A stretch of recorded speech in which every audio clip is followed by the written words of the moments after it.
করতে চাই আমরা তাকে বাংলাদেশ ছাত্রলীগ ঢাকা মহানগর উত্তর ছাত্রলীগের পক্ষ থেকে আমি বলতে চাই তাদেরকে আমরা ওই দেশ যারা দেশের সম্পদ ভেঙেছে সাধারণ মানুষের জীবন চলাচল ব্যাহত করেছে আমরা তাদেরকে দাঁত ভাঙা জবাব যারা আগুন সন্ত্রাস করছে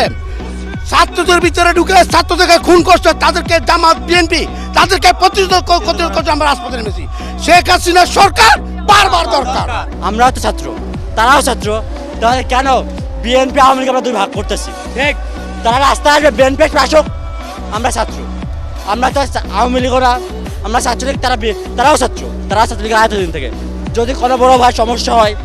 যেমন আমার বন্ধুদের যদি বলে উঠতে সমস্যা হয় কাদের কাছে আমরা ছাত্রলীগের বড় ভাইদের কাছে যাই। এখন মূল কথা হচ্ছে এক দফা দাবির বিপক্ষে আমরা পুরোপুরি বিপক্ষে কারণ আমাদের মুজিব আদর্শ আছে আমরা মুজিব আদর্শে লালিত পালিত হয়েছি আমরা এক দফার বিরুদ্ধে কারণ এরপর কোনো বিকল্প নেই এরপর দেশ আরো অরাজকতা চলবে হাঙ্গামা চলবে কেউ ভালো থাকবে না এটা সবার বোঝা উচিত।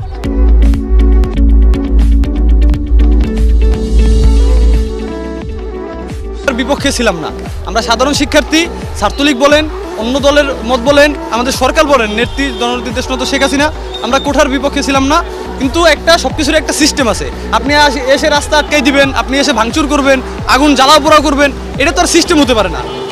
তখন আমরা এটাকে প্রতিহত করার জন্য গেছি তখন তারা পাল্টা অ্যাটাক করার কারণে যেটা বললো বিজয় একাত্তর হল থেকে প্রথম অ্যাটাক হয়েছে এই অ্যাটাকের কারণেই কিন্তু ছাত্রলীগ পাল্টা একটা আক্রমণ করতে গেছে কিন্তু তারপরও ওইখান থেকে ফিরে আসছে তাদের সাধারণ শিক্ষার্থীর কথা চিন্তা করে। আমরা তো মারামারি করতে আসি নাই এখন তারা এই কোঠা আন্দোলনকে পুঁজি করে সরকার পতনের যে আন্দোলন করতে চাইতেছে আমরা এটার বিপক্ষে এবং আমরা না হাজার হাজার সাধারণ স্টুডেন্টের বিপক্ষে যারা কোঠা আন্দোলন করতেছে। এখন আপনি দেখেন সবার ফেসবুক আসতেছে অনলাইনে সব বিএনপি জামায়াতের পেতার তারা আমরা বনানী থানা আওয়ামী লীগের পক্ষ থেকে আমাদের ছাত্রলীগ আওয়ামী লীগ যুবলীগের লোকজন আমরা এই মহাখালীতে অবস্থান নিয়েছি এবং এখানে বিএনপি জামাতের অবস্থান নিয়েছিল সেটা আমরা তাড়িয়ে দিয়েছি।